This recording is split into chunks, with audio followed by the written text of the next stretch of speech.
In fact, hindi ko naman din gusto talaga na magstay dito, no? Dahil ang mga anak ko, ang pamilya ko ay nandyan sa Pilipinas at ang trabaho ko ay nandyan sa Pilipinas. Pero as Vice President, may duty din ako sa isang kababayan natin, isang Filipino citizen who is held against his will dito sa ICC Detention Center.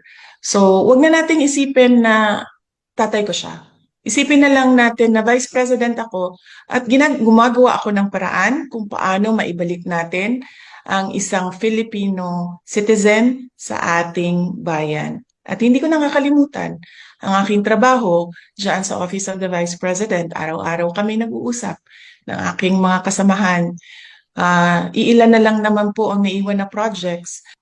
Multitasking ako. Nandito ako as Vice President, ginagawa ng paraan paano maibalik ang ating dating Pangulo sa ating bayan. Nagtatrabaho ako through our satellite offices, through our central office of the Office of the Vice President. Tuloy-tuloy ang serbisyo namin para sa bayan. Madami akong kailangan na sikasuhin. Trabaho dito, trabaho dyan sa Pilipinas. At alam ko kung paano magbalanse ng trabaho dahil mas mahirap pa ang trabaho ng isang mayor sa sobrang dami ng issues and concerns ng isang lugar. So marunong na ako bumalanse.